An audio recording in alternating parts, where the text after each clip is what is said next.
Great. Assalamu alaikum, everyone. Thank you all for joining us tonight. Uh, we're going to be discussing some really relevant and important topics tonight in the frame of loneliness. And in trying to think out what this discussion could look like, I spent a good chunk of this morning trying to see where and how uh, it would be most relevant and beneficial. And it took me back to some time where I actually struggled with loneliness a lot. When I was getting into the work that I do, serving as a chaplain at New York University, running the Islamic Center at NYU, I had an elder kind of not mentor figure, but somebody who I respected a lot, who was a religious scholar of Islam. And he said to me that, you're really made to do this kind of work, but just be ready. It's going to be a very lonely experience. And I couldn't understand what that really meant when he said that to me.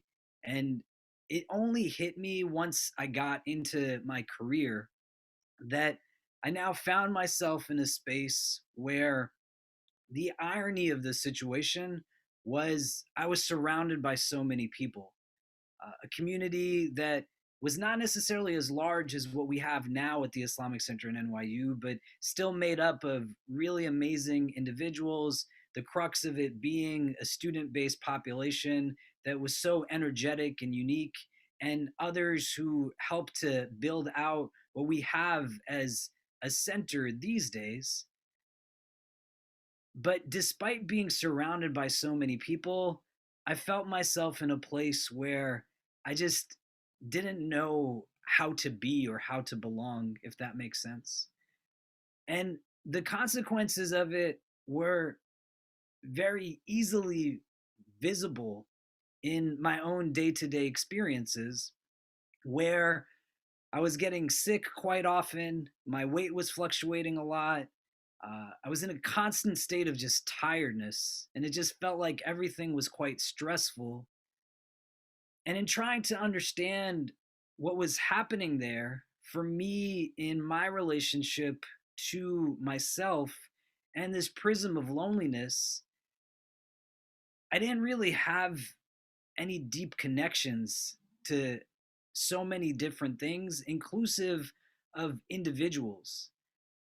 I was in a place where there was a shortage of people that I could really make myself vulnerable to, people that I could disclose things about my feelings, my experiences. I felt as if now, because I had this title and this role, I had to be there for so many, but I couldn't let anyone be there for me.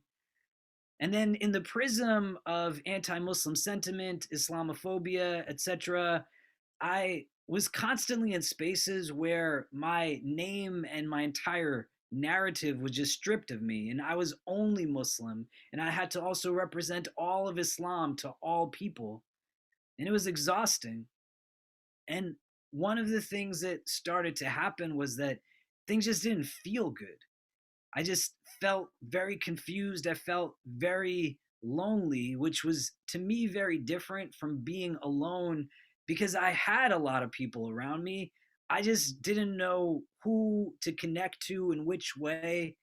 And it started to just spiral and go in this downward slope that was really hard to figure out how to pull myself out of.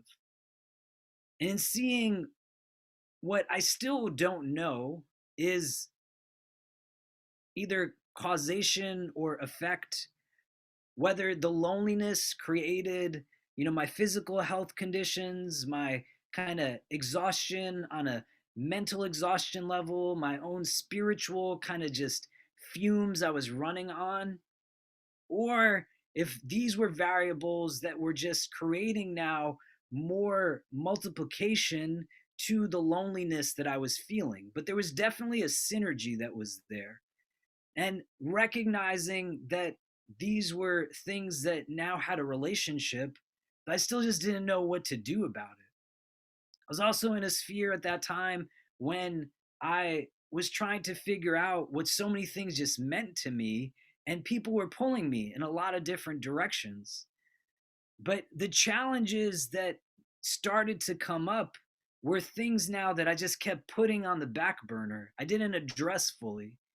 So I constantly had something else that was always more important, something else that was a priority. And when I tried to now confront some of what was stemming from this loneliness, I fed myself this kind of rote response of, well, this is just how it is, right? That elder sheikh's advice to me in the beginning, that was more of premonition, I would say, that said, this is going to be a very lonely journey, was something that I just came back to, that said, well, maybe this is a part of the responsibility of leadership, or maybe this is just how it is when you're in these spaces, that you serve others and it just comes along with it. And look at how many people you're helping and you're doing all of this stuff. And as the days turned into months, into years, right, where it wasn't that there weren't moments that I found connection, but they weren't continuous, they weren't regular in their practice. And I started to just feel more and more exhausted, broken. And then I started to have different kinds of physical illnesses that stemmed from high levels of stress, low levels of immunity. But they were a wake up call to me to say that this isn't going to work like this. Like, I'm in my 20s. I shouldn't be getting illnesses like shingles that people who are in their 60s are getting, 70s, 80s. I'm in a space where I want to find empowerment and strength through the community that I built. How is it that I'm surrounded by this many people and I still feel as if I don't know where I belong or where I fit in? And so to dig deep and think about, well, what are the scenarios? What are the kind of inward and outward mechanisms that can help us to recognize that with modernity, we have such advancement and connection. Technology is remarkable, but we're in a space and set of interactions where we're arguably more connected, but people feel more alone than any time. And the pervasive form of loneliness that exists now within the prism of modernity is something that necessitates also unique solutions to the things that we have. And so, in pulling out specifics from my own experiences and where Yael and I will kind of be going back and forth in conversation, hopefully to outline what are challenges as well as solutions that are oriented towards understanding what this thing of loneliness actually is, so that we can have specifics that don't make us individuals who believe that one thing is going to now be the end all be all to take care of something, right? Like, I love my wife deeply. I have two beautiful children who I didn't even know what love meant until I had them in my life. And I am so deeply in a place of love for my daughter and my son. And every day I fall more in love with my wife. But for me, for example, in a state of loneliness, I can't see like marriage as the end all be all solution to that, for example. I can't say, well, this is the only reason why I feel this. Nor can I say that it's only because of X, Y, or Z variables. I could have dealt with so much that I was internalizing of people that were passing away around me at that time, the way so many of us have lost loved ones in the last year. Illness and absorbing people's trauma has an impact, as well as our own traumatic life experiences. I could be in a space where my physical connections with individuals are limited. Loneliness existed in this pervasive form, not with the advent of social media, but with the advent of social media, we started to now fill at a simplistic level some of what we needed on human levels of in person interactions. And so, what I want to do to start to frame this is one to let you know that I can't tell you the impact that it has on you in specific, but I can tell you that one of the hardest times in my life was when I was going through my mid 20s till the latter part of my 20s, and I felt more lonely than I've ever felt before. And it hurt and it was hard. But I can also tell you that I made critical decisions with the support of people that I started to make deep connections with to better understand myself and understand others.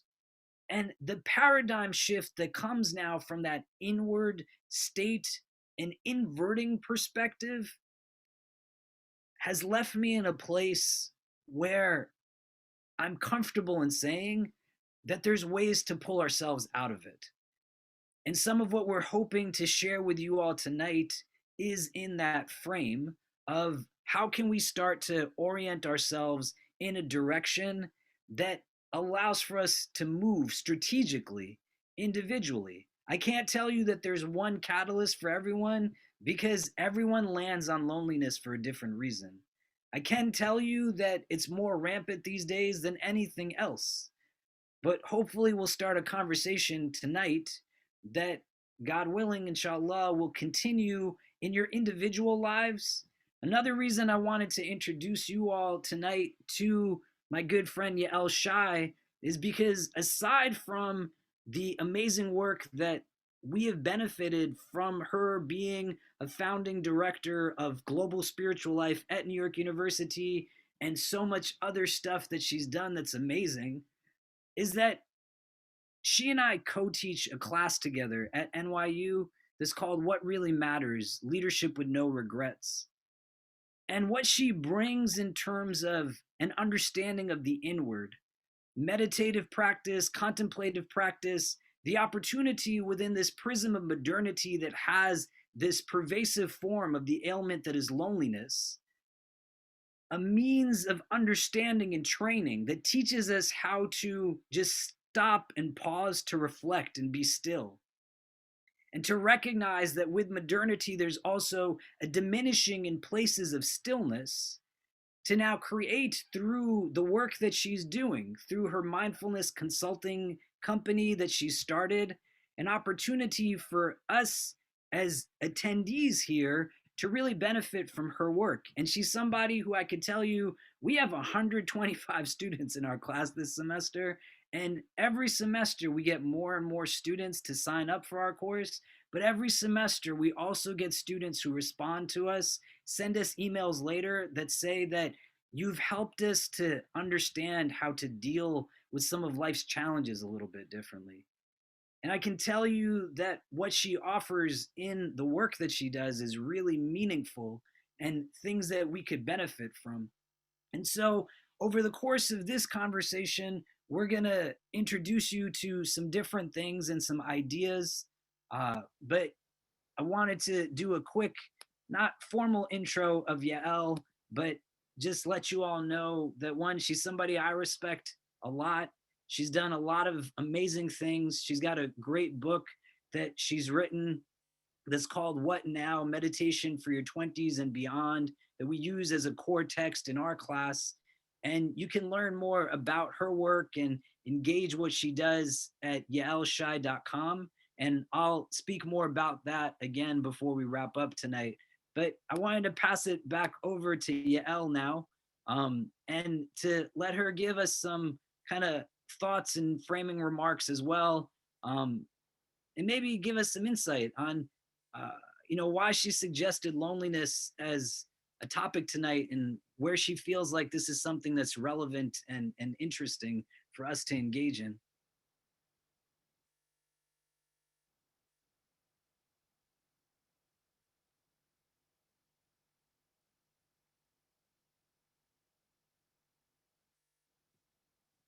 Yeah, I think you might be unmuted. I'm not sure. So there's a little mic near. Hitting it. There you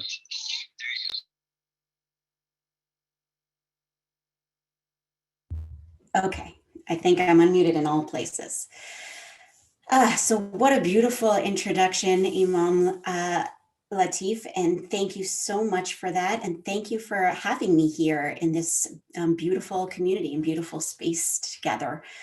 Yeah, I am a little bit currently obsessed with understanding loneliness. Not even currently, I think for a lot of my life, I've been really trying to understand what is this about? Because as you said, Imam Khalid, like we feel this way when we are, sometimes we feel this way when we're actually alone, and sometimes we feel this way totally surrounded by people.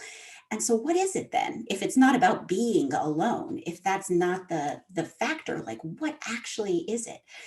And I've been kind of chronicling for myself. You shared that story so beautifully about when you noticed that you were like really suffering from that loneliness. And for me, I can trace it back so far from being like a very little kid, my parents fighting, and me kind of running out of the house and hiding underneath. In our backyard, we had like a shed and a piece of plywood like lying against the shed. And I remember hiding under there while my parents were fighting and just kind of like wishing someone would come and find me and be like, I don't know if you were into these shows when we were young, like Full House or Growing Pains, where there was, whenever a kid would storm out, a parent would come and like be like, "What's going on with you?" and give you a hug. And that didn't happen in my childhood. No parent came. They weren't terrible, but they were busy with their adult life. And I remember just sitting back there under this piece of plywood with like this feeling of like a hole in my stomach, like a hollowness, an emptiness, a feeling like I must be unlovable because I'm out here alone and nobody is finding me.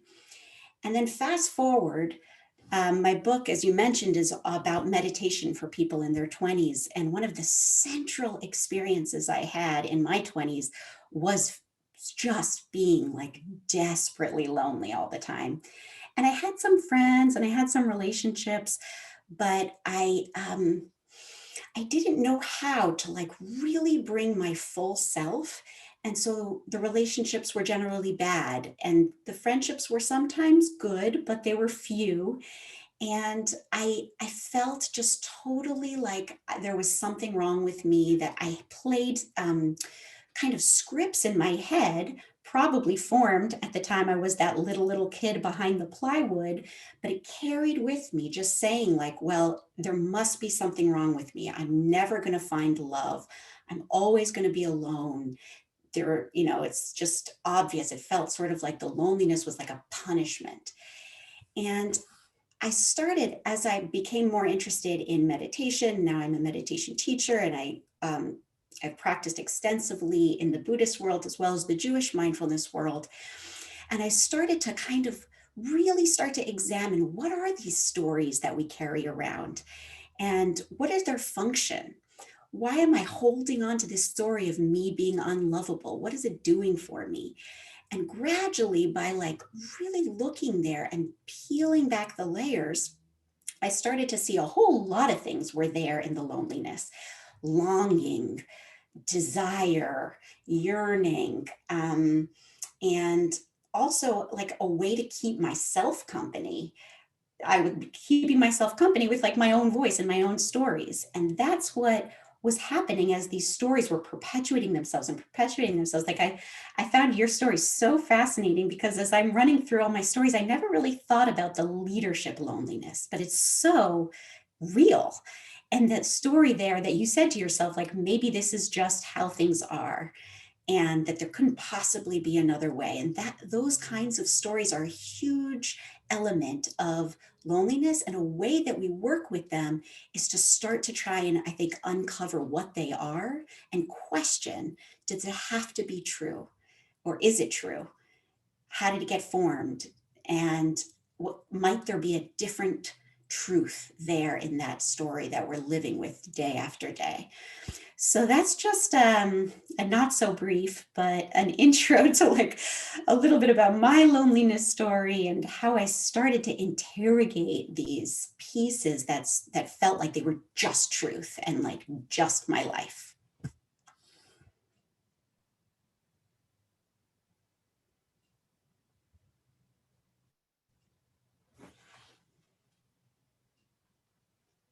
Great. Thank you so much. Uh,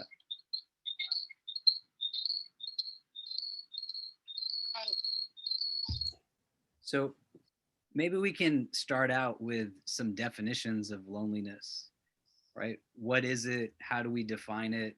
What are different forms of it? How does it function? Uh, and the impact that's there. But if you want to share some of your thoughts on that, we can kind of go back and forth a little bit on it. If you were to give a definition of loneliness and how it functions, what would you say that would be, or any of its different types or forms of existence?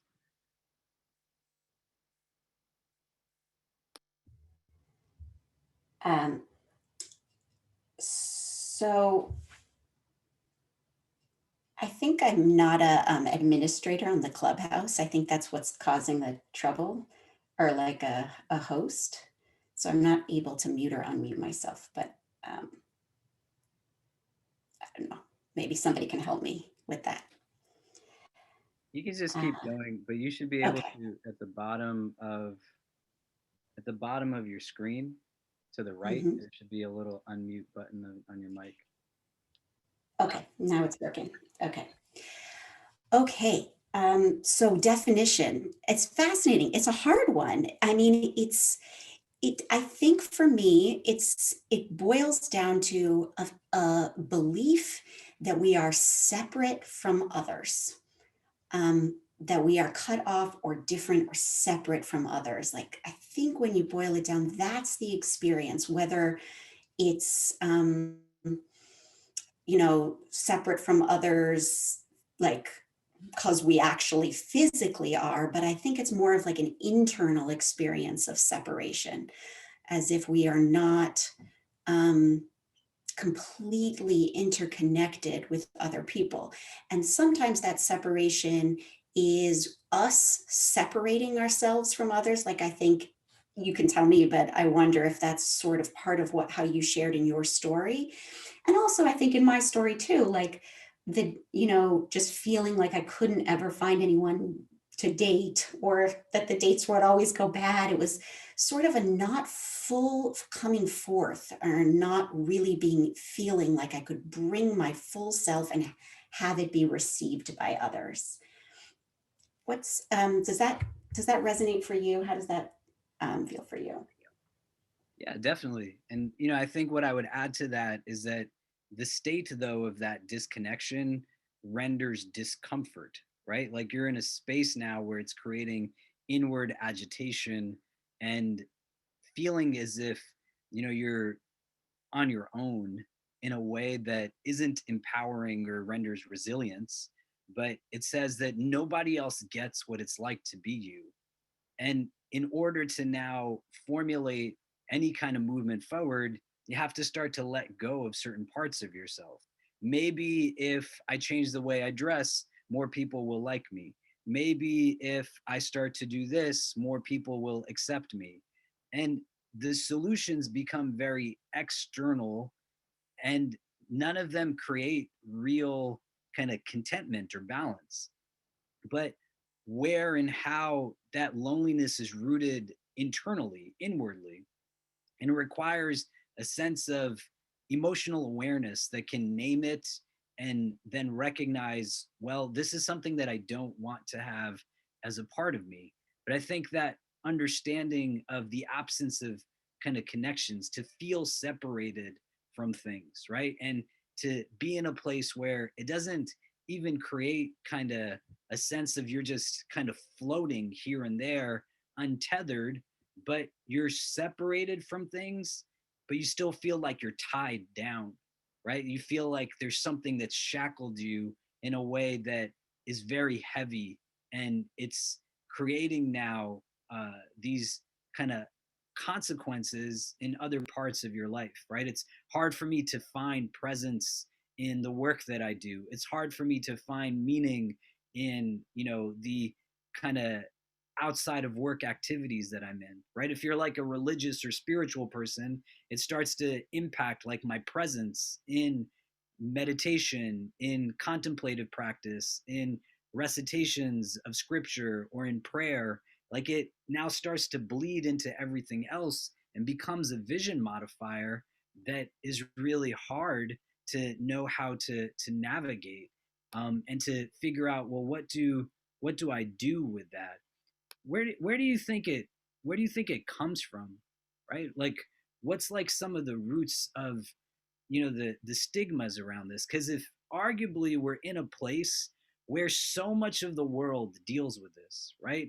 And statistically, there are 1 out of 5 people, 1 out of 3 people say that they are experiencing loneliness. And like literally, there's studies that show that if you ask adults, like not even like decades ago, but more recently, there's a shift where a few years ago, you could ask somebody, how many close friends do you have? And people would say on average that they have 5 close friends, right? This was like a regular number that would come up. And so it wasn't that the average was 5, but most people said 5. But now most people say we don't have any close friends, right? Like we're in a place where we don't have like those connections that you're talking about. If there's so many people that are experiencing this, where do you think the stigma comes then from around it, right? Like it's a thread that likely connects more people of diverse backgrounds, but nonetheless, it adds now this added weight of stigmatization, that it comes with in addition to everything else that it's bringing. Does that make sense? Totally makes sense. And it's fascinating, right? It's totally paradoxical, because, yeah, like obviously we all feel it at some points in our life, and many points in our life. But I remember one of the most kind of alarming moments for me. I was in college attending a lecture on something that had absolutely nothing to do with this topic at all. But the woman was like kind of something about politics, some political lecture, and she just happened to mention in the middle of her talk. And at that time, when I was in college and I was feeling quite lonely, I blah, blah, blah, blah, blah. And I couldn't even hear the rest of what she had to say. I just started bawling. And I was like, it felt like I got like all hot, like I couldn't even believe that somebody said that out loud in a microphone, and B, that like I was having this kind of a response. And I don't remember any of the rest of what she had to say, but I remember being like, wow, there is I've been hiding that for so long. It was like somebody showing up on stage naked. Like, you're like, what? Somebody can say that? Somebody can do that? That's allowed? And I realized just like how much I thought it was so gross and so embarrassing and so shameful, and like never would admit it to anybody ever. And, and, of course, so here we are. And I think so many people still feel that way. I taught a class on loneliness. I think some of my students are actually here today. And it was an 8-week course. And I was talking to a friend of mine about it, and I was like, you should come. It's going to be really fun. And she had been talking to me all pandemic long about how lonely she had been. And, I'm sharing with her how lonely I've been. And I was like, you should come. And she said, but then I'll be like with all those other lonely people. And, just that same thing, like, what are we all hiding? Why is it so considered so bad or such a punishment? And so I'm not quite sure why that is or how that gets stored, but I imagine it's something about maybe there's a societal piece, and then there's like an individual piece of like in our own homes of like, what story did we come up with for why we were alone? Or also like just our own like longings to be seen and heard when that didn't get met. What kind of stories did we make up about, oh, it must mean because that's gross or that's bad? And then that's just reflected everywhere we go in the world. A really good friend of mine said that one day that she wanted to make a t-shirt that just said like desperate for love on it, because she was so sick of hiding it all the time. And that's definitely like the feeling, the exhaustion of it. Like we just want this, and yet we can't show it to anybody. And you get to a place where it's crazy because humans have a different intellectual capacity from other animals, right? But if you were to put mice in a maze and they come to a wall, they don't try to bang their head through the wall to get through the other part of the maze. They look for another route around it. But here now, the heaviness creates this idea that I have to just keep pushing myself in the same manner, in the same mode, that what is deemed to be normal, that just has to be what I succumb to. So I just have to plow through this without expressions of things. I can't talk to people about how this feels. And I now have difficulty in creating those connections that you're talking about because I'm in this like direct relationship. As the loneliness increases, my sense of self security to share about myself also starts to decrease. And I am now in a place where I don't have people to talk to about me or to share with about me. And it starts to just circle in this way that is becoming more and more heavy as time kind of moves forward. What do you think are some of the solutions, right? And in a few minutes, just to let everybody know, we're going to do a short meditation with Yael, that after which we'll do Q&A. So we see some of the questions coming in on the Zoom chat, and we'll take questions from the Clubhouse app as well. So if people have stuff that they'd want to bring up, and we'll speak them out loud. So just to give people an idea, to ensure that we get as many people to be able to share as possible, if you can ensure that you're sharing comments or questions that are kind of succinct, so that we can get through it as much as possible. But before we go into the actual meditation, uh, can you share some ideas that you think around, what are some best practices, solutions to deal with this, directly in the immediate, in the long term? Maybe I'll share some thoughts on that as well, based off of what you say, and then we can get into the meditation and the Q&A. Yes. So I think step one is, as we've been mentioning, as you said so clearly, loneliness feels bad.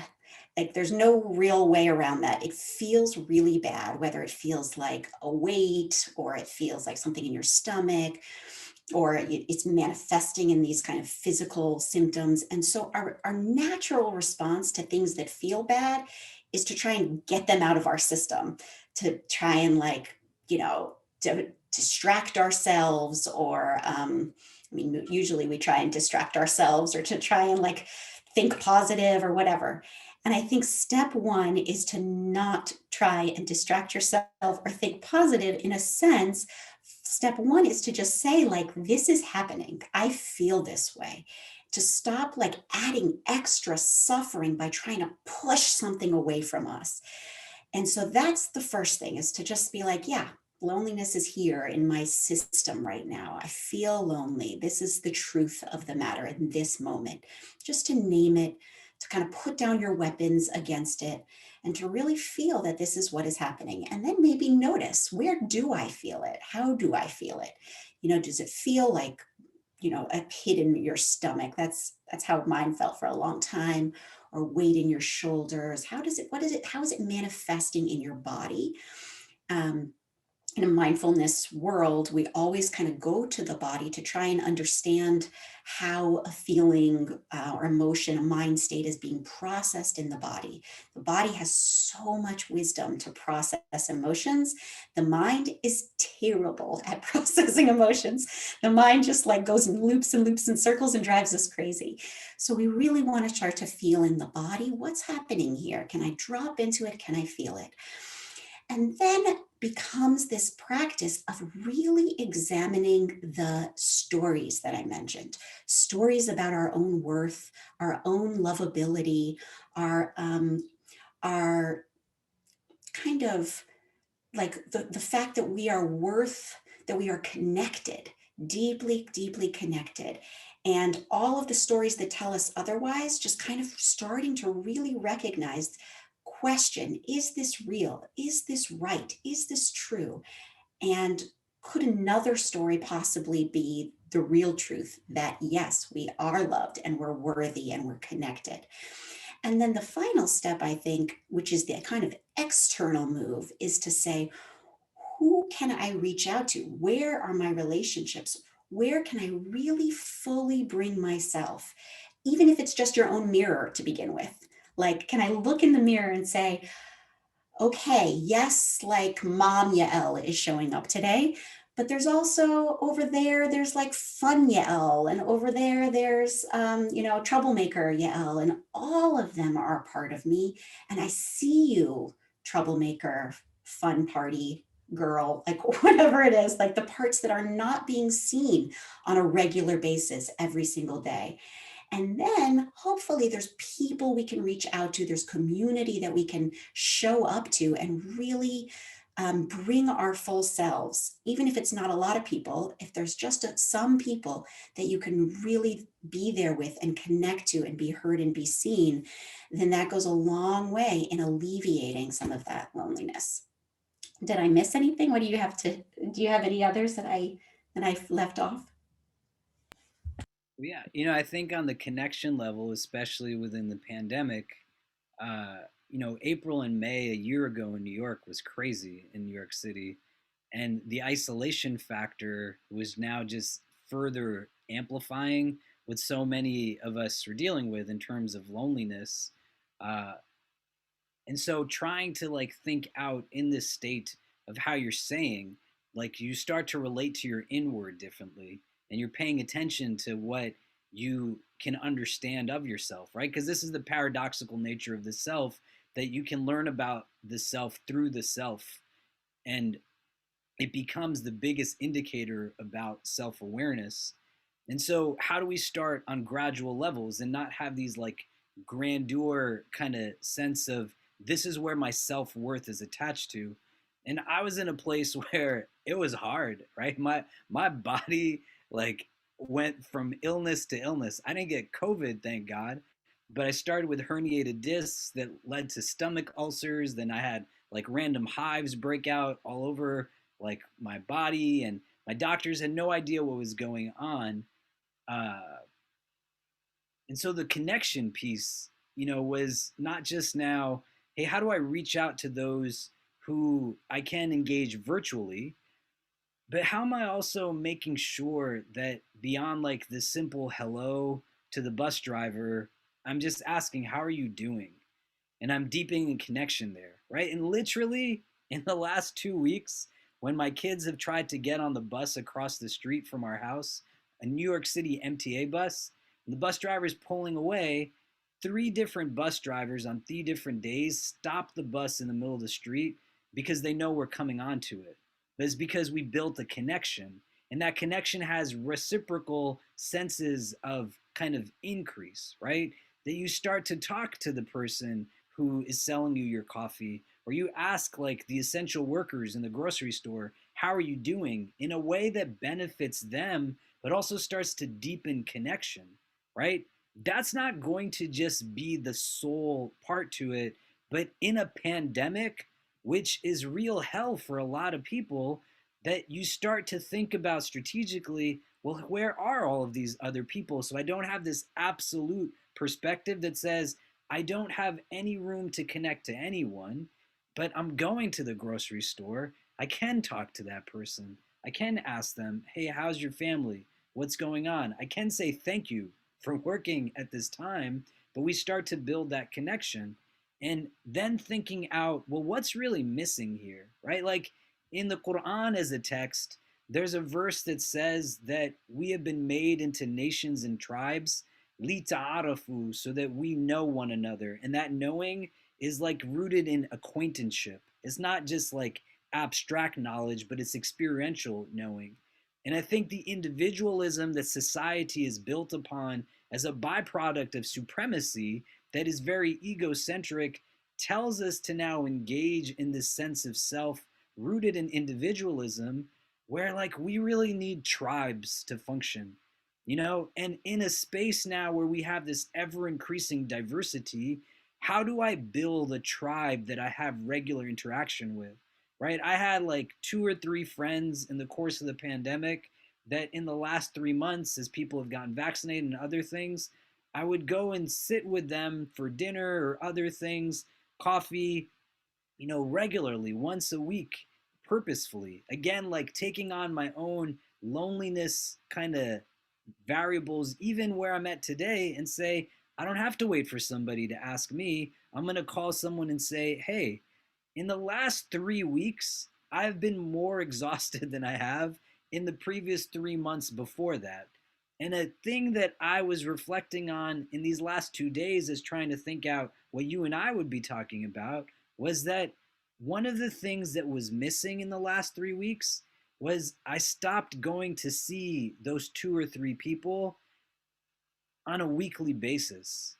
I removed that like ritualistic practice of this small kind of group of people that I was now sharing space with for like 20, 30 minutes.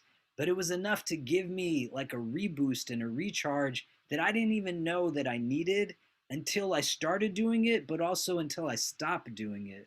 And I think reframing how we connect, and you and I teach this in the class that we teach, right? That people have a regret towards the end of their life that they wish that they had kept in touch with people better and they had those friendships. And I think those connections become critical because life becomes really hard and heavy. And what catalyzes these things is understanding we weren't meant to be people who were by ourselves. Like we need to have those relationships that we seek to build within the parameters of these frameworks and not psych ourselves out by telling ourselves that it's not possible at all, right? It's easier said than done, but you take like small steps to see in what direction you can go in. And then how do you create those spaces that let other people join where you are, right? And become really reflective of this understanding that a lot of people feel by themselves. Um, if you want to respond to any of that, feel free. But also, as you do that, maybe you can give people some insight because I am confident that there's some people who have never engaged in meditative kind of practice before. And so to just give people a quick overview of how to approach this if it's the first time that they're doing it. Um, and then just again as a reminder for everybody, we'll then have a Q&A portion once we go through that meditation. Um, and we'll take questions from the Zoom as well as Clubhouse. And if you need to jump off at any point, you could feel free to reach out to me through my contacts that many of you have, my NYU email address. Um, I'll put up Yael's website in the chat on the Zoom, and we'll share it also to people who had reached out uh, to register via Zoom. And if you're on the Clubhouse, it's just yaelshy.com. And we'll circulate things as well. And you can follow Yael on Clubhouse or Instagram and these other things to get updates. But maybe if you want to walk us through some of the meditation, and then we'll come back for the Q&A after that as well. Yes. So yes, yaelshy.com if for those that won't be staying on, or yaelshy1, number one on Instagram. And I would love to connect further. So we're only going to do a very short meditation. So if this is your first time or you're not into meditation, don't worry. This is only going to be a few minutes. And it's just this opportunity to see for us, because everybody is different and everybody is at maybe a different place within their own loneliness or non-loneliness in this particular moment. So we're just, it's probably a better way to say it than just meditation is like a check-in. We're going to do an internal check-in with ourselves. And because it's nice to do so, you can find yourself a comfortable position to do this check-in. You're welcome to close your eyes if you want to, or you can keep them just softly opened in front of you. Everybody's body is different, but if it feels good to kind of give your shoulders a roll or your neck a roll at the end of the day here, feel free to do so. And then just fully breathing out, resting in your seat or wherever you are in this moment. Taking a few deep breaths to just let go of your busy thoughts, of the busyness that's this day, and even maybe of all the busyness of this conversation for just a moment. And even though your thoughts are going to be continuing to think, every time you notice, oh, I've completely lost track of the conversation or I lost track of where I was, you just kind of keep finding the sound of my voice and paying attention to this prompt, where we are in this moment, no matter how many times, even if it's 1,000,000 times that your mind takes you away, you'll just bring it gently back to your body, to where we are in this check-in, this moment. So I want to invite you in your next exhale to bring your attention inside in this moment. To notice how you're feeling, what's coming up for you around this conversation of loneliness.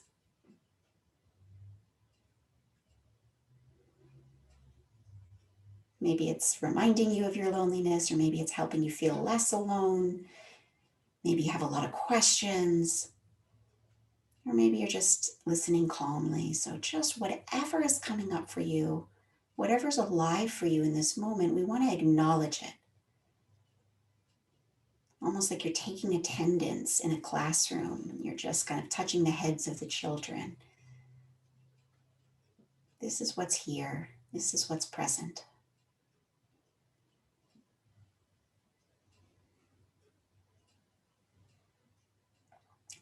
Whatever those feelings that you're naming, can we then turn into the body? Notice, where in the body do you feel them? Is it in your chest, in your stomach, in your shoulders? Notice what the physical sensations in the body, what they are. You may notice if it's pleasant or unpleasant or somehow just a little neutral. Or you might even feel like nothing in the body. And then you can just investigate, well, what does nothing feel like? What does that numbness feel like? There's something is sending you signals. And we just want to bring, instead of judgment that we usually bring to feelings and emotions and thoughts, we want to try and bring curiosity, just curiosity. What could this be? How does this feel? What's true in this moment?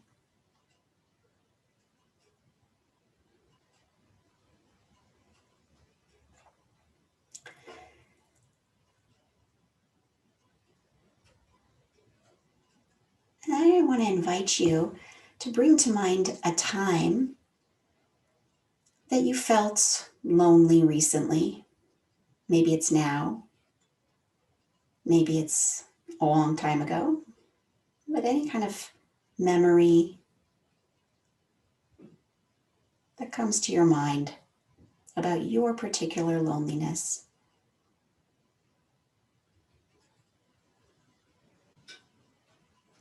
Where do you feel that in the body?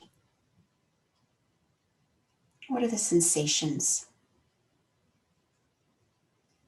Is it a pulling in the stomach or a weight in the chest or something else?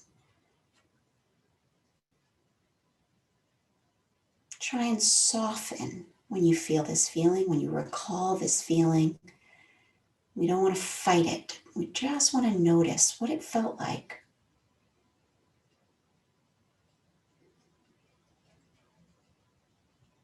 We want to be curious about it. And then with that same gentle curiosity, ask if there's a story that's coming along with the feeling, that's coming with the bodily sensations.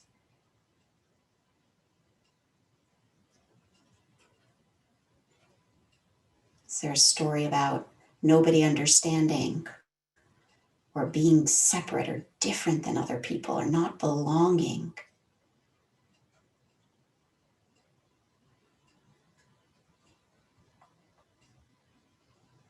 a story about your own value, worth, lovability.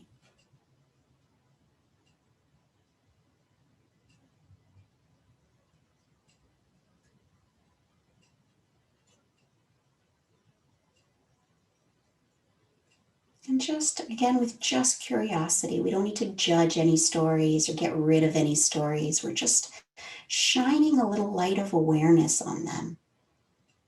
Oh, this is the story I'm holding on to that just masquerades as truth. And if we can just gently ask this question, is it true? Do I know that it's true? Could it possibly not be true? Let's see how that feels.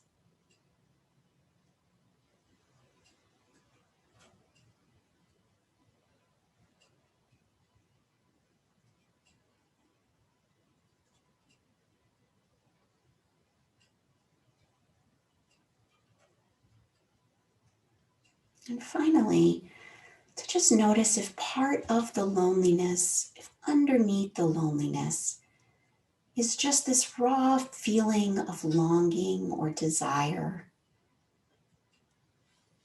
And just noticing it again with curiosity, with kindness, instead of with judgment or trying to get rid of it.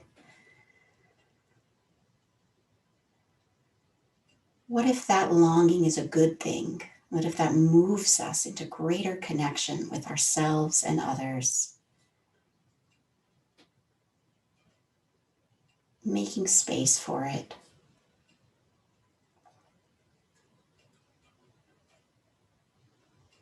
Naming it.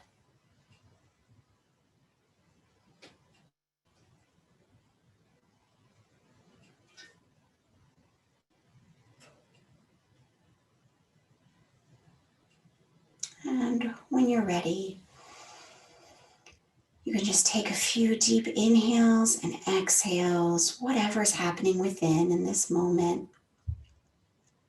And then you can rejoin, you can open your eyes if they're closed, and bring your attention back.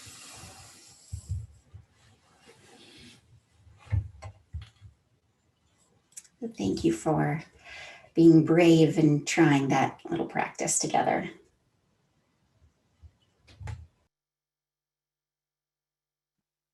Great. Well, thank you for that. And I hope so far this has been something that's been beneficial for people to be a part of as we're trying to navigate um, our own relationship with loneliness, as well as figure out some of what these feelings and experiences get rooted in. Uh, and so we wanted to open things up to some Q&A um, and yeah, and feel free if you're in the Zoom to let us know how that felt experientially. We have some people that are commenting, and if you're on other platforms where you can type as well. Uh, so we wanted to open up for Q&A and just see where we go. And so, Yael, maybe if you want to, does the Q&A box pop up on your end? So while you're reading some of those to yourself, I'm going to ask Laith if you can get us a question from the clubhouse. If anybody has a question that we can start with, and then we'll read that out to we'll say that out to people on the Zoom as well. Yes, sounds good. So for anyone who has questions, just put it in your bio, or you can message me or Ikra, and we'll get to you. Just make sure to raise your hand, and we'll pull you up. Great. So, Yael, do you want to start with one of the questions from any of the questions that are in the Q&A box on the Zoom? And if people have questions, feel free to type them into that if you're on Zoom in the Q&A box, and we'll start from there. Just as I just read out loud the questions so people on the clubhouse can hear it as well. Sure. So there's a couple questions that I think I'm going to kind of put together because they're related. So somebody wrote, how do you change the stories, specifically the really old ones?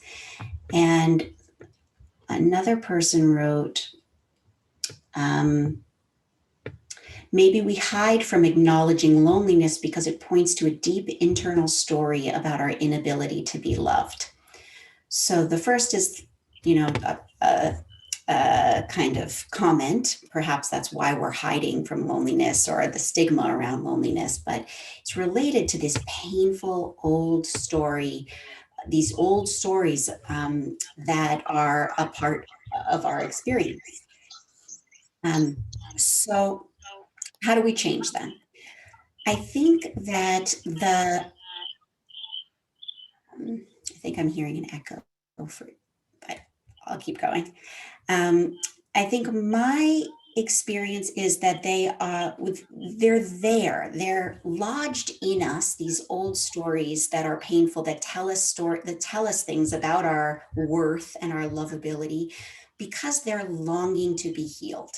It's like when we cut ourselves, then the wound wants to heal.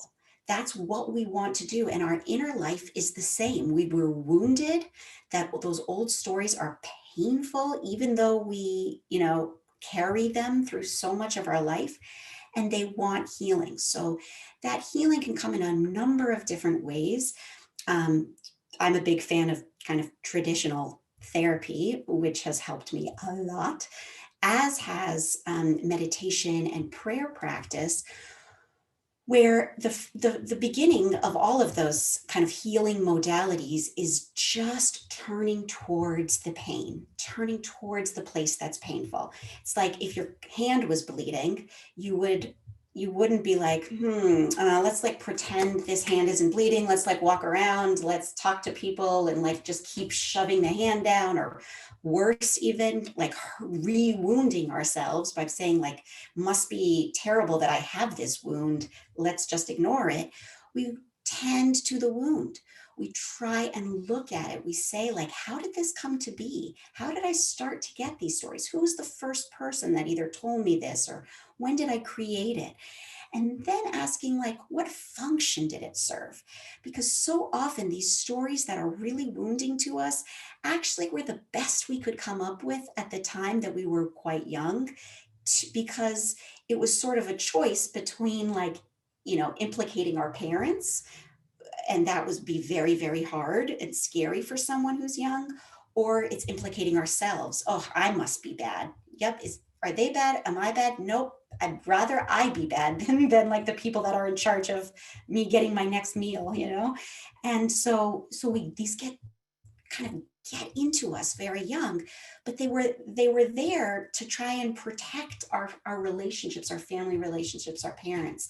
And so the healing has to like honor that, like, yeah, these are painful stories, but they were the best that our young selves could come up with. And then also, we gradually, slowly keep introducing new stories, because human beings can't live without any stories at all. But we can really start to see, like, oh, there's another story here. I'm also like a good friend to people. I have something to share. I have beauty that I'm bringing into the world. I have value and worth in this world. And so that new story starts to help to heal the old one.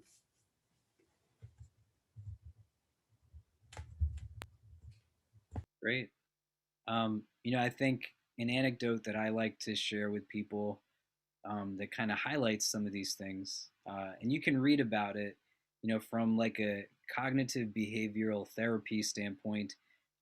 It What we're talking about are like core beliefs that build themselves up, you know, and it can be very difficult, and it doesn't always have to be like a direct traumatic experience that happens that shapes for us belief, but gradually over time, right, our self-talk starts to build up perspective that now creates these core beliefs that we affirm reality through those internal core beliefs.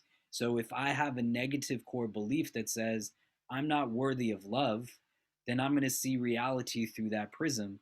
And even where I have opportunity for deep relationships, they will not be relationships that necessarily bring that to me, because everything inside of me is seeking to affirm this negative core belief. I'm not worthy of love. I'm not worthy of love. I'm not worthy of love. the way that we have spiritual tradition that tells us to engage in acts of remembrance within, like, Islam, if you were a Muslim, right? This is what, like, this meditative practice does for us, right? You pause and you disrupt the negative self-talk. You look inwardly to say where it's rooted, right? And through that guided methodology, you start to now confront it and address it, but not with immediacy that says everything has to be solution oriented, right? So for me, when I'm doing this meditation that Yael is leading, I'm just paying attention to what's arising. And I don't tell myself, like, I got to fix this right now. And I don't even say I have to fix it, because then I'm telling myself something's broken within me. But if I'm in a space where I can pay attention to the feelings, like the stories that pop up associated with those feelings, the memories it takes me back to. And so the anecdote is one that involves like a circus elephant that many of you have likely heard before, where this elephant as a baby is now tied up with a rope, and it restrains the baby elephant. It's not strong enough to break the rope. And as it gets older, it learns now through this rope a learned helplessness. That now, when it's a massive elephant that definitely can break through that simple rope that's tying it up, it still doesn't break it. It's the same rope that's being used to hold it tied up as it was when it was a child, much smaller. And from the outside looking in, one can say that, well, just break the rope, like, you're so big. But the shackling is not a physical shackling, it's a psychological shackling. It's an internal shackling that it perceives the rope differently, right? And so we want to think and analyze what's really holding me back. What are the ropes that are like tying me down, that are creating for me this sense of self that then tells myself that my self worth is assigned to me having these specific things, versus my self worth is determined through my own internal rhetoric, right? That I am in a space where I am deserving of good friends. I am deserving of meaningful relationships. I am deserving of love and success.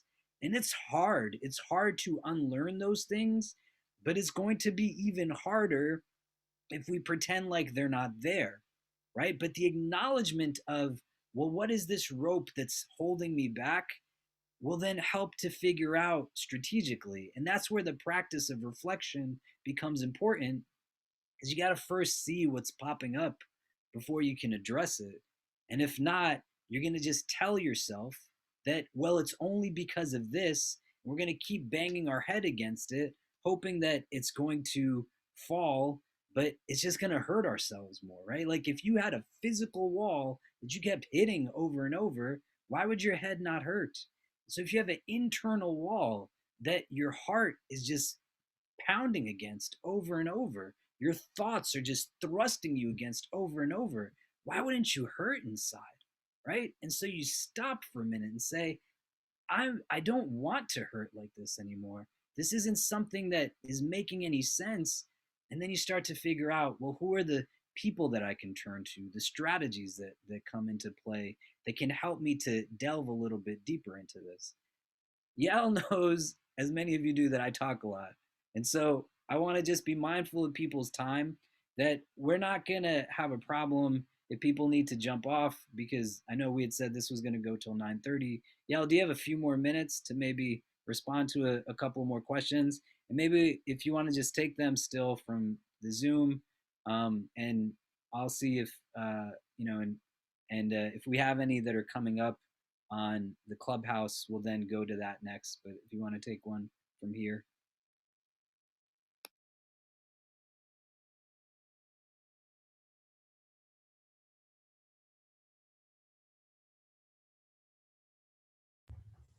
Okay, there are a lot. I just realized there's both the chat and the Q&A on the Zoom. So I think one that I'm going to try and kind of get ones that seem like there's several are in the same vein. And so some of them are, there's a few that are about how can we manage to break the idea of alone is strong and try to trust others more? That's one person. And then somebody else said, you mentioned not fully bringing yourself to the table, and then not feeling received. My question is, how are you able to overcome that practice of holding yourself back? So again, like both are a little bit different, but I think they're similar, where they're for many of us who maybe were taught like, got to be strong and do this on my own, or be self-sufficient, or like not be vulnerable with other people, and what's the journey to like coming to a different side of that. And I really agree with you there, Imam Khalid, that so much of that is rooted in culture, is in this country at least rooted in sort of systems of individualism and white supremacy that divide and separate us from one another, and are not kind of tribal or focused on the way that we are need each other to like be each other's mirror and to see ourselves better. Like even in this conversation, I've been writing about loneliness and teaching this class for so long, and just hearing your takes on it, like just really helped and shifted my own vision of what this is. So this is a perfect example. And I think that story of like, I gotta do this myself, or I have to be strong, for me anyway, comes up all the time. And I think one once in a meditation retreat, I actually physically, I was sitting, just meditating, doing the whole thing. And I had a feeling inside of almost like there were invisible little beings inside myself pushing against the outside world, like holding up a wall against the outside world. Um, and obviously there weren't any beings there, but that's how strong it felt. Like there was a wall around my heart. And this loops in some more questions, which people were asking about, like, it's fine for us to talk about this, but single people, people in their 20s and 30s and beyond, single people of all ages, like, how do you deal with that like deep level of loneliness where it feels like it's the thing you want so badly is out of your reach, like if you are somebody who wants like love and relationships. And that was my experience. I wanted to have a partner for decades longer than I actually had one. And when I had this experience of like these little beings kind of like pushing up this scaffolding around my heart, these walls holding other people out, my first response was like, get rid of it. I don't want that wall there. I want to like just, break it down. But that's not, as you said just a few minutes ago, like that's not how it works. We cannot just bring violence to our inner experience. And so, if we can bring instead love and, as best as we can, patience to this experience of the fact that I noticed it. So, from that experience, I noticed that was there. I felt really sad. I felt like it was really heartbreaking just to feel that within myself. And then I could just acknowledge like this desire to not be in that position, to have a more open heart. And I couldn't get there by knocking the wall down. I could only get there by being like, okay, thank you, walls around my heart. Thank you for trying to protect me. I really appreciate it. And I really want to meet someone now. And I really want to be open to more friends. And I really want to be real and honest and vulnerable in the world. And so, I'm going to have to like, I almost like take them aside, like someone you love, like, I'm going to have to like start to do some brave things and some scary things now. But thank you. Thanks for trying. Thanks for keeping me safe for so long. And we kind of move forward with that more loving approach. And it's not going to happen all at once, but the intention, the shifting of the heart in that direction really helps.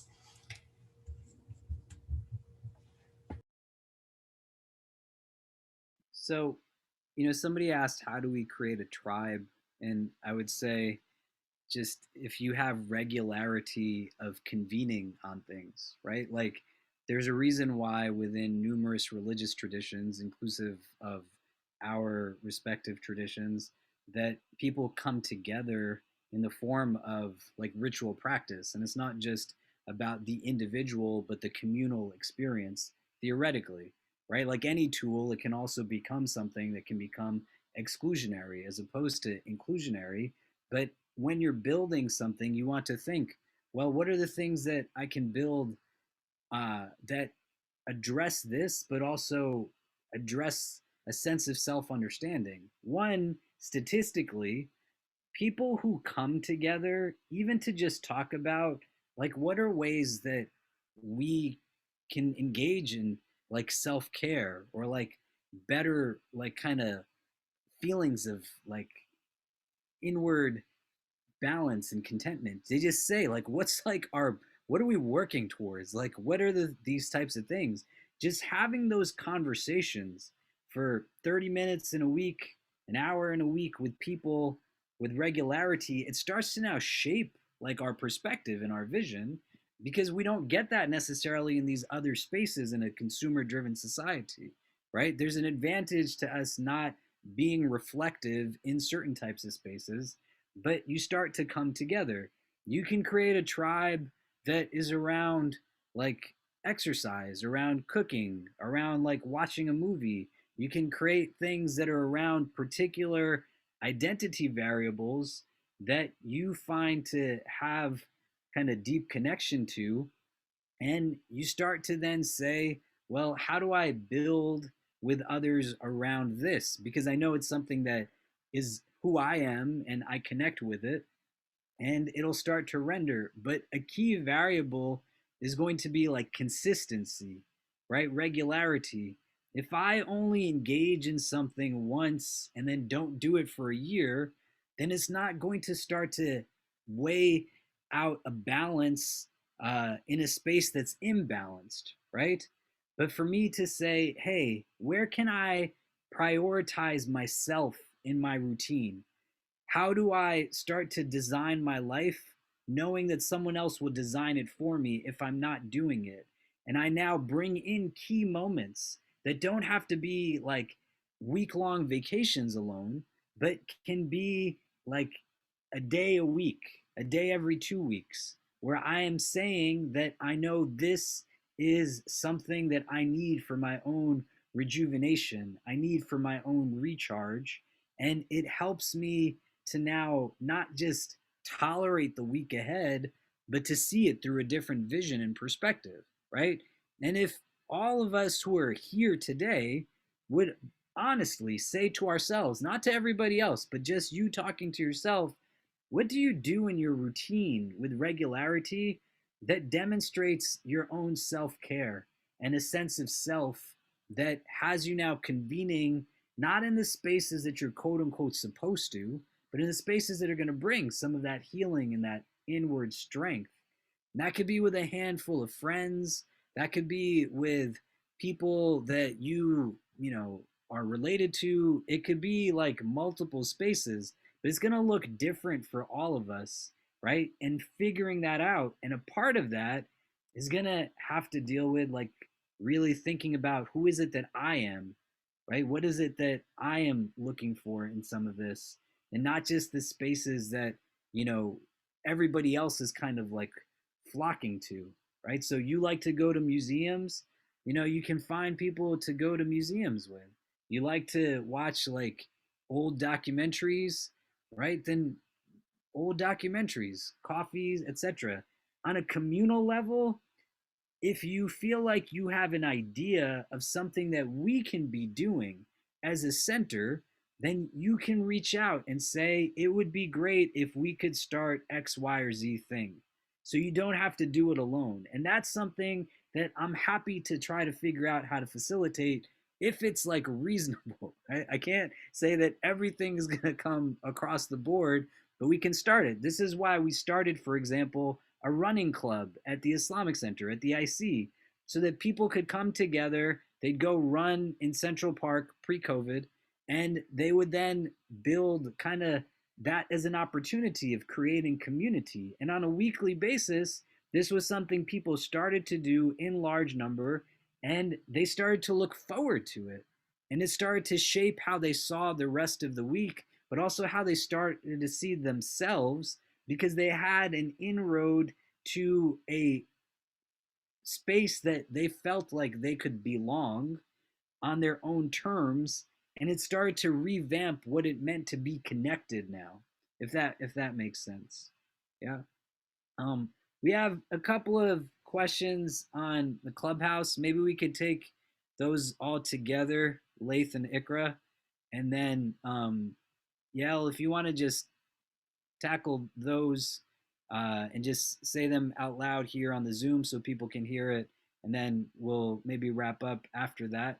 Uh, if you have like, it's important to understand, right? There's a lot that we didn't get to, and maybe we can do another version of this in the coming weeks. But you want to not let these questions simply go unanswered, right? But to be in a place where, this is what I'm saying, like you can get people together and talk about some of these things with yourself. And that can be like a tribe that you create, right? Like, how do we address some of this inwardly as a community, as small groups of people? But you should also like check out Yael's website and use her as a resource, right? I love our community, and I wouldn't put people into interaction with all of you that I didn't feel like would be a source of benefit for you. And I think having heard so much of what so many of you all go through, like what she can offer as a resource to you is something that you'd want to see how you can kind of utilize in your own life strategy and movement forward. And so see where you can go on that. And maybe we'll do another one of these in a few weeks that are just straight Q&A.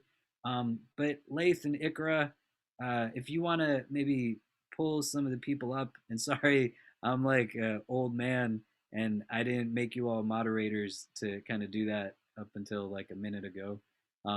But I'm still learning how Clubhouse works, so forgive me for that. And then we'll maybe wrap up after there. Yeah, for sure. I think Sahil is next to ask a question. Yeah, thank you so much for your insightful thoughts. I really found it helpful. I know I personally felt a lot of what you shared today. I wanted to ask you a question more about social media that you guys talked about earlier. There is an author by the name of Cal Newport who speaks about some of the negative aspects of social media. And surprisingly, he says that his research got a lot of attention from religious circles because social media, with its anxiety, dopamine hits, kind of envy-inducing content, detracts people from their meditative and religious contemplative practices. So after your experience, could you talk a little bit about how do you balance both the benefits and the negatives of social media within your own practices, whether it's meditation or religious? So I think people on the Zoom could hear the question, Yael. I didn't mute myself, but if you want to go for it.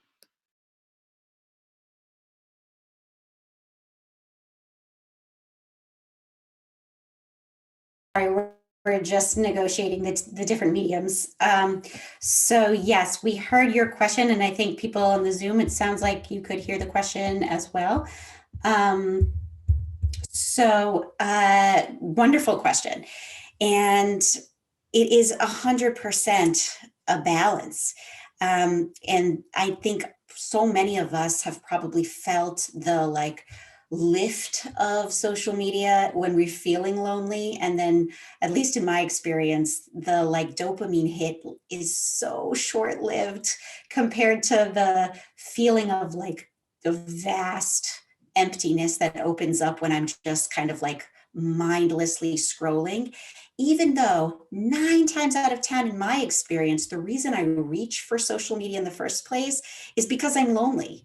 And I notice that.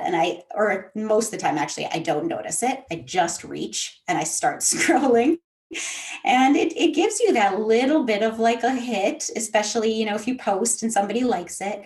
But the real question is is it sustainable? Is it really touching the deeper part, the part that's really longing for connection?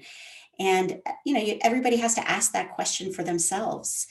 how much is it helping? How much is it actually adding more? And what forms of social media? I'm like in love with Clubhouse now. I'm so excited about this because I guess it's social media, but it feels so connective and like intimate. And so I don't know, maybe I'll sour on it in a couple of years, but at least right now I feel like it's different for me. But I'm certainly on the social medias, and so I think it's a very personal question, and I think you're right to name the dual sides of it.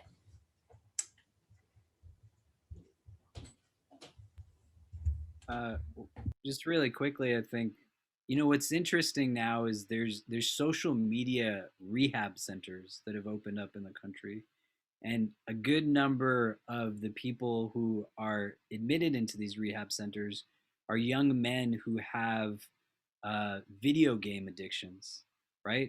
And so similar to like the meditation and the comments like that Yael is like sharing with us, right? Like we want to ask, what are people getting from these things?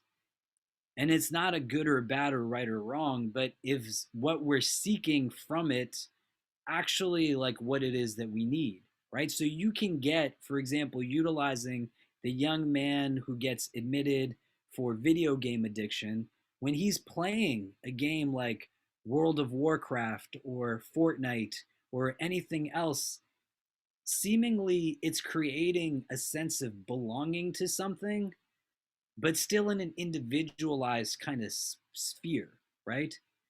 It creates the sense of also like physical movement. Like you're in this game and you're moving something, but you're not moving yourself fully. And so what it's there is there, and it has a limit in terms of actual fulfillment of need, in terms of what our basic needs are, right? You can get tons of benefits from social media, but it has to be something that also recognizes what its engagement is that you're seeking to have fulfilled. Isn't actually like satisfying that fully, because there's a difference between complacency and contentment, and that complacency that's short-lived can give you like a taste of something when in reality it's not giving you what your basic needs are. So like we need actual in-person interaction with people, right? We need to like be individuals that get up and move and do physical activity, right? A video game apparatus that does that for us in some capacity doesn't mean that it's actually happening. And so the challenge comes in now disrupting what becomes integrated and ingrained within us habitually, because it's giving us these tastes of dopamine, as Yael said, but it's not actually fulfilling the base need in the way that needs to be fulfilled. And the individual has to make that kind of determination and figuring out the spaces to ask those questions, right? Can you engage with the people who are close to you that you can lean on, that are going to be empathetic in their listening and help to say, well, here's where some strategy points might be? Can you go to see a counselor or a therapist, right? I have gone to see a therapist on numerous occasions, and I don't have to pathologize myself to do that. And the therapist that I go to see is an old white man in New York City that's not Muslim, because I'm not trying to go talk to Muslim people as a therapist, because most Muslims know who I am. When I walk into a office and the person says, "Oh, I know you," like that's not going to really fly so well for me. But I don't need this person to understand like the religious nuance and cultural nuance. I need a space of self-expression that can help me build strategies and have a space where I can speak things that I might not be able to speak out fully in other places. And so that social media engagement can be something that enhances, but can also be something that gives the facade of a need being met, like a basic human need, when we are actually not meeting it fully. And again, to pose the question to oneself, but being vulnerable enough to answer it honestly, right? That then can react with some solutions to it, if that makes sense. Um, Lath, maybe Lath and Ikra, we can take a few more from the clubhouse, and if we can get like two or three questions or comments, and then everybody who's on the stage right now, maybe we can just take from them if that is feasible, if you guys think, and then after that we can wrap up. Yeah, sounds good. Next was Yawar to ask this question. Yeah, so I have two questions, and I want to respect the space. So, let me know if I can ask both. One is a question of treatment, and another is a question of navigating resources. So would it be all right if I ask both, or would you prefer just one? It's fine. Both is fine. Great. So one is, during this age of loneliness and quarantine, I have a friend who's dealing with a lot of neurosis, and perhaps the answer to this question is that it's purely a product of neurosis, and they just dismiss it out of hand. But the question they're dealing with is forgiveness, right? And how do you forgive yourself for something that you've done to someone else, but you can't make amends for? How do you really move past that, because you don't necessarily have the right to? And then the other question on forgiveness this person is dealing with is, they've had an issue where they were wronged by somebody, and they're unable to forgive or they're unable to really redress that wrong, and they're not really sure if they should forgive them either, because it might seem like weakness. So I'm questioning, I don't really know how to even, confront those questions. And I was interested in both your takes. Great, and maybe we can get the other ones, some other, just the last couple of people also that are up here. So if we need to kind of put things together in responses, just in the interest of time. Yeah, that makes sense. Mohammed, you can ask your. Yeah, sure, for sure. My only question is basically, so throughout the pandemic, I'm a very extroverted person, and I think you kind of touched upon the emotional aspect.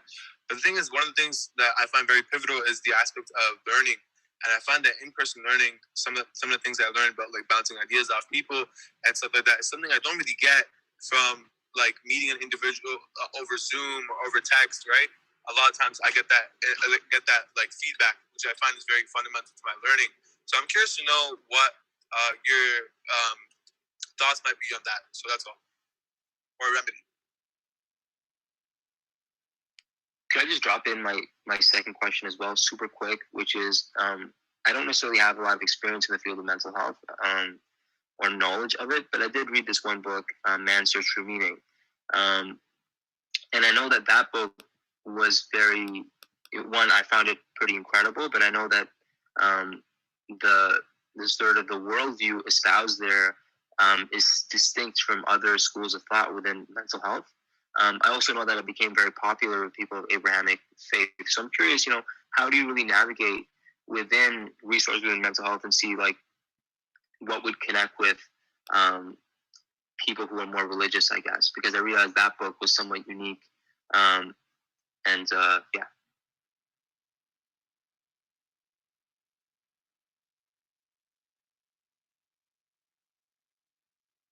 Maybe, do you want to, I think there's one more person. Mahnur, you had a question too. Yes, my question is around what's a good way to connect with people so that they feel comfortable opening up while also being cognizant of personal boundaries. Just from personal experience, I've seen that like sometimes you don't want to probe too much as to not, turn someone away. So what's a good way to balance that? Because I know a lot of times people are having a hard time, but they just think that other people don't care enough, so they don't want to share. Yeah, feel free to respond to whichever ones and however you want. Okay, great questions, all of them. I think I will start with the last one.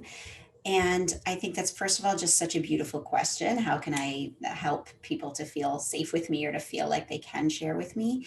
I think the best approach in my experience is two things. One is to just ask, like, do you feel comfortable sharing more? I'm here if you want to share.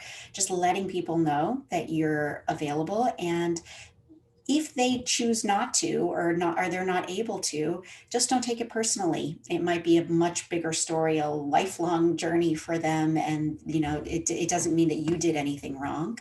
And the other thing I would say is maybe really just being aware of your own, where do you feel comfortable? Do you feel comfortable sharing with them? And like, often when we open the door, it kind of gives others that space to open the door back, sometimes, but not all the time.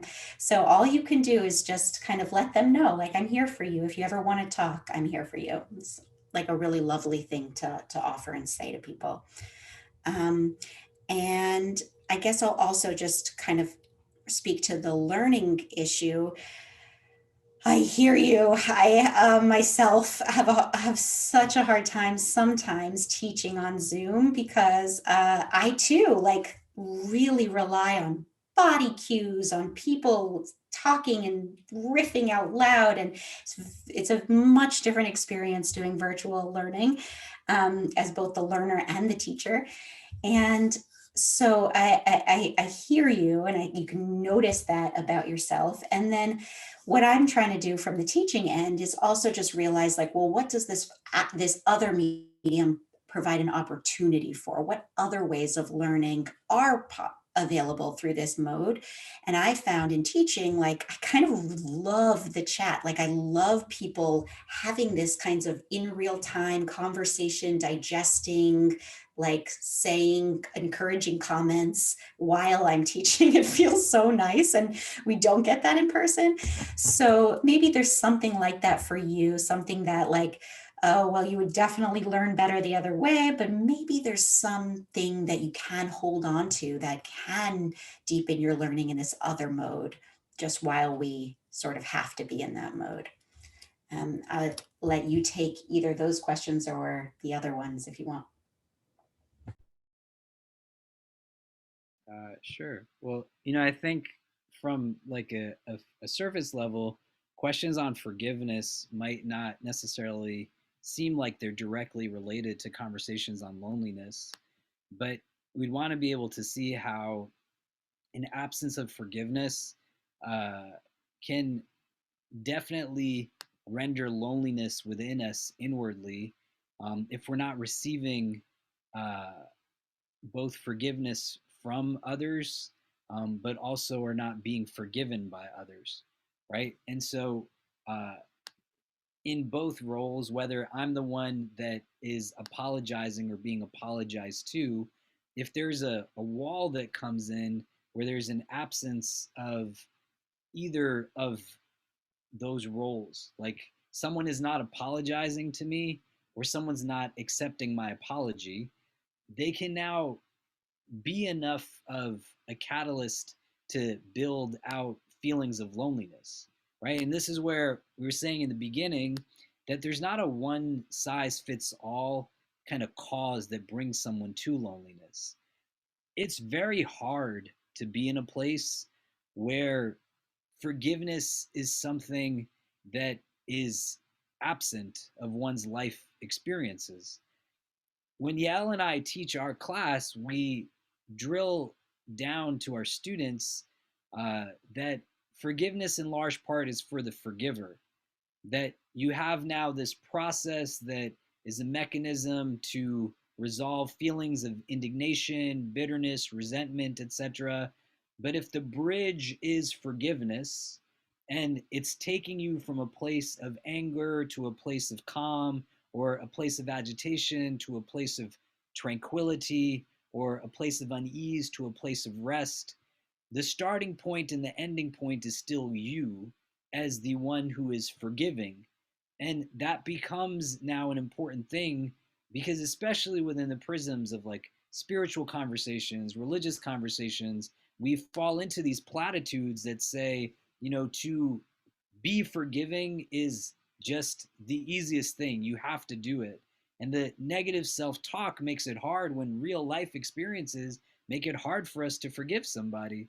And to now wrestle with oneself in that frame of not knowing how to accommodate some of this, or on the other end of it, to understand it as obligation as opposed to like liberation, right? To be in a place where it creates burdensomeness as opposed to a sense of this is so that I don't carry toxicity in my heart that causes difficulty for me. And the loneliness that stems from all these voices telling me, oh, it's just better to forgive, just do it, just do it. And it's like, does anybody understand what actually happened to me? Does anybody get what I went through? Does anybody know what it feels like to be on the receiving end of this kind of interaction, this type of difficulty, this abuse? And that can be so inwardly isolating and can create loneliness. And so, where and how your friend is now a specific person, I couldn't say without speaking to that person something that would be, it would be irresponsible of me because there's other variables that are at play. But for everyone to understand that this idea of forgiveness can really tie deeply into feelings of loneliness, right? What does it also feel like if no one has ever said, I'm sorry to you for the things that they've done? And how hard is it? And I want to wrap up with this point. And then if Yael, you have some closing thoughts that you want to share with people. Uh, we had more than 400 people listening to us here and hundreds more that RSVP'd, but are seeking like the recordings from this, right?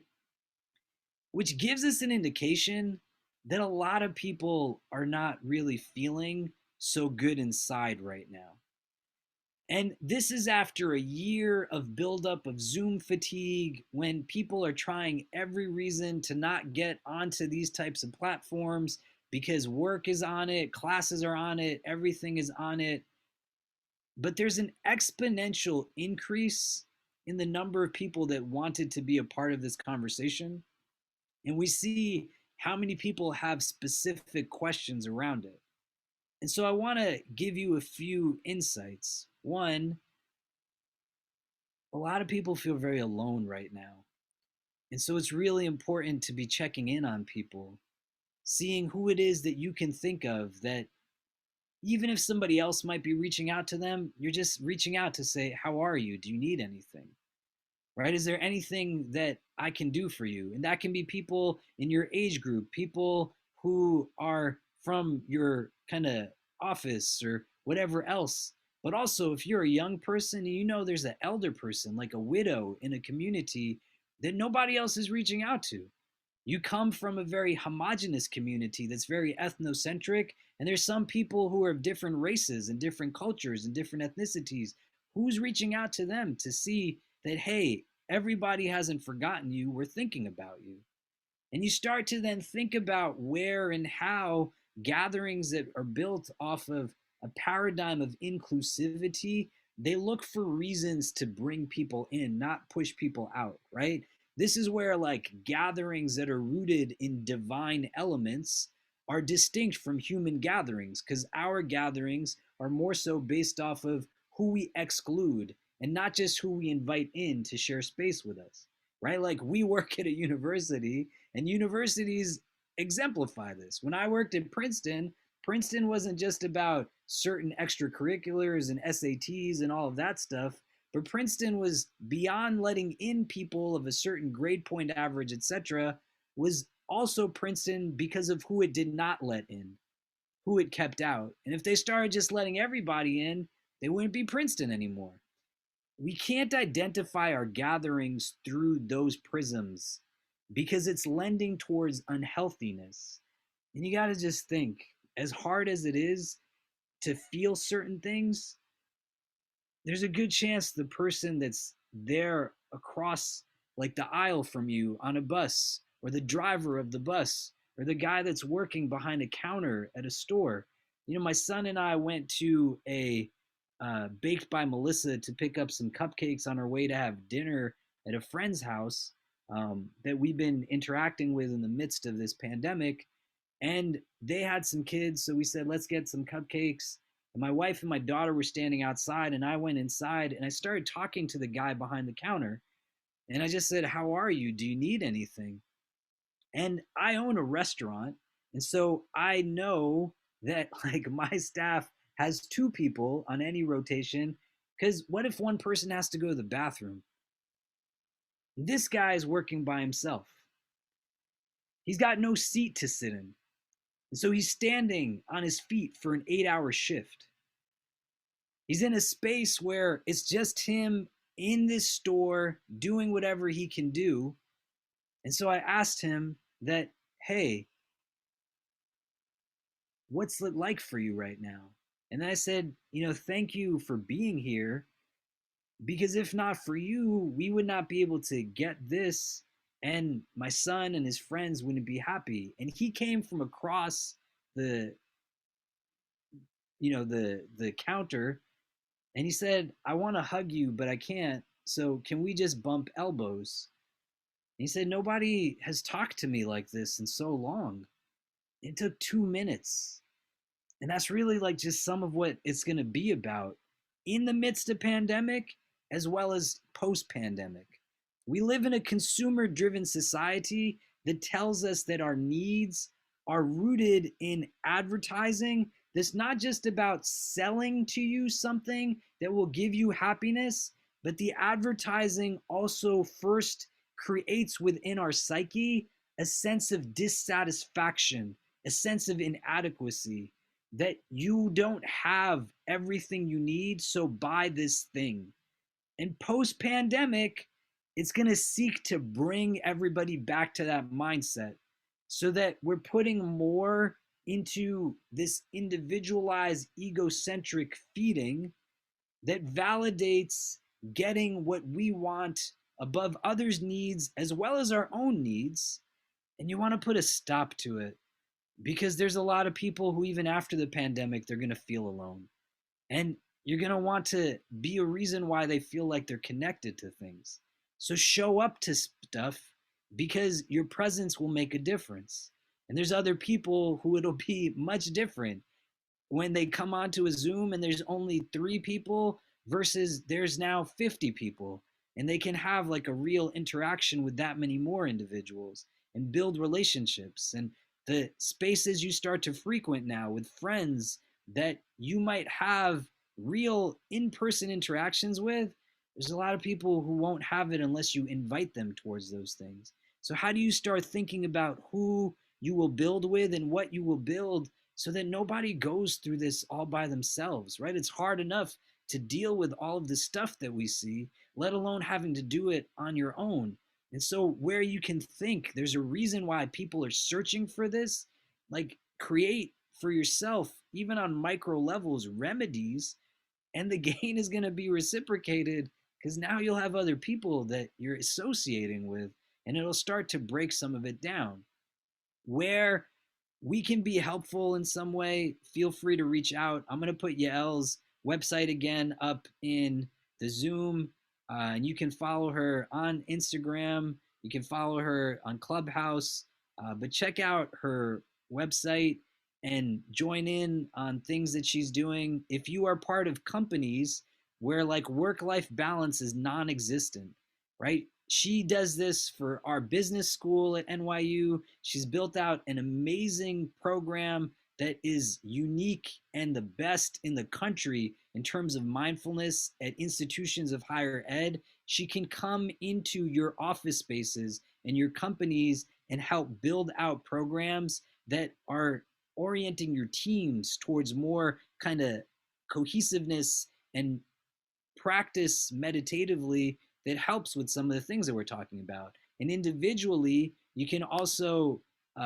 engage her as well. And all of her information is up on her site, that you can kind of, take information from, right? But set goals for yourself. Who are you going to talk to tomorrow? Like the guy that writes your name on the coffee cup also has a name, right? And so ask them how they're doing, right? And that feeling of awkwardness that's there inwardly, it'll stop after you do it a few times. And you start to think, that guy at the cupcake store, when I left, Kareem, my 5 year old, he said to me, Baba, is that your friend? And I said, Kareem, I've never met him before. But it's important for us to connect to people, especially those who are doing for us at a time when, if this guy wasn't there, this store would be closed. And then we wouldn't be able to then take from what it was that we were able to get. And it's not because we're entitled to it, but to dig deep with appreciation so that we start to remedy some of this in gradual spheres of influence. Yael, I wanted to pass it back to you. If there was any closing thoughts that you had before we wrap up, and then we'll close out.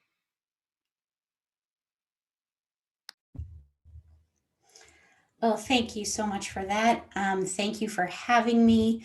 I think the only other thing I sort of wanted to mention, I wanted to just draw on something a question that someone named Suleiman Hussein wrote in the Zoom, which was about the upside to loneliness, such as bettering one's ability to contemplate. And this person talks about the various wisdom traditions and the people that spend that time, prophets and the like, who spend that time in solitude. And it made me think of a line of poetry that I think about a lot when I think about loneliness, by the Muslim poet Hafiz, who wrote, "Don't surrender your loneliness too quickly. Let it season you as few things human or divine can." And I think about that all the time because as we mentioned, loneliness can feel so difficult, and we want to just get rid of it immediately. But that seasoning, that like tenderizing, that kind of sense of like what it opens us up to, it can kind of bring us back to the healing that we need, to the longing of our heart to be connected to other people, and to remember our own worth and value in this world. And that, I think, is that sort of tenderness that is so valuable. And so I just want to say, like, even though it's so painful and difficult, can we look at loneliness as a gift in that way, and something that brings us back to these such important things and this wonderful conversation that we had today? So thank you, thank you, thank you. And thank you to all of you who chatted and asked questions and came. Really, it's really an honor to have been here with you all. And I hope to do it again sometime. Great. Well, thank you, Yael, for joining us. And thank you, everybody who joined in either on Facebook or on Zoom or on Clubhouse. We hope that, inshallah, it was a good experience for everyone. And just as a starting point, right? Our claim wasn't that you were going to come here and find instantaneous kind of solutions, but to kind of work with it ongoing. So please do check out Yael's website. If you work at companies, engage your HR, your own respective universities, offering to people an understanding that this has to be a part of our regular routine, and where she has worked with amazing companies, well-known brands, and recognized names. She can bring that to your workplace, your school, etc., as well as on an individual level, work with you one-on-one in meditative practice, and other things that she offers. And it's all there on her site. And please help to share that as well. And we'll keep everyone updated if there's, as we do more programs and events, inshallah. But thank you all for joining in tonight. We'll share the links to this and some of what I just said also in an email with a feedback survey to people who registered on Zoom. And so if you could look out for that, that would be great. Okay. Barakallah fikum. We'll see everyone soon, inshallah. Assalamu alaikum wa rahmatullah. Take care.